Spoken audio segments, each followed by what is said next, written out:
നിസ്കാരത്തിൽ അവസാനത്തെ അത്തഹിയ്യാത്തിനും സ്വലാത്തിനും ശേഷമുള്ള ദുആയാണ് സ്ക്രീനിൽ കൊടുത്തിട്ടുള്ളത്. ദുആയുടെ തുടക്കത്തിൽ ഒരുപോലുള്ള പദങ്ങൾ ആവർത്തിച്ച് വന്നിട്ടുള്ളതുകൊണ്ട് പ്രത്യേകം ശ്രദ്ധിക്കുവാൻ വേണ്ടിയാണ് നമ്പർ കൊടുത്ത് അടയാളപ്പെടുത്തിയിട്ടുള്ളത്. അല്ലാഹുമ്മ ഗ്ഫിർലി മാ ഖദ്ദംതു വമാ അഖർതു വമാ അസ്റർതു വമാ അഅലൻതു വമാ അസ്റഫ്തു. മൂന്നാമതുള്ള പദം വമാ അസ്റർതു എന്നാണ്. അഞ്ചാമത്തെ പദം വമാ അസ്റഫ്തു എന്നാണ്. ഇത് പലരും മാറ്റി തെറ്റിച്ച് പറയലുണ്ട്. മൂന്നാമത് വമാ അസ്റഫ്തു എന്നും അഞ്ചാമത് വമാ അസ്റർതു എന്നും പറയലുണ്ട്. പ്രത്യേകം ശ്രദ്ധിക്കുക.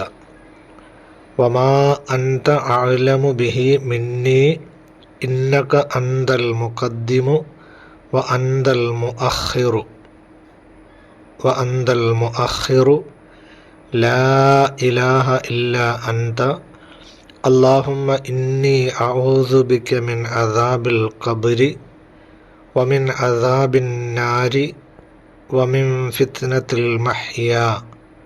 അവിടെ പ്രത്യേകം ഒന്ന് ശ്രദ്ധിക്കണം. വമിൻ ഫിത്നത്തിൽ മഹ്യായ എന്നില്ല. ചില കുട്ടികൾ മഹ്യായ എന്ന് പറയലുണ്ട്. വജ്ജഹത്തുവിൽ അത്തരത്തിലൊരു പദം വന്നിട്ടുള്ളത് കൊണ്ടാണ് ഇവിടെയും അങ്ങനെ പറയുന്നത്. വജ്ജഹത്ത് നമ്മൾ ഓതുമ്പോൾ ഇന്ന സ്വലാത്തി വനുസുക്കി വ മഹ്യായ, അവിടെ മഹ്യായ എന്നുണ്ട്. ഇവിടെ വമിൻ ഫിത്നത്തിൽ മഹ്യ എന്നേ ഉള്ളൂ. തൊട്ടടുത്ത പദം വൽ മമാത്തി എന്നാണ്.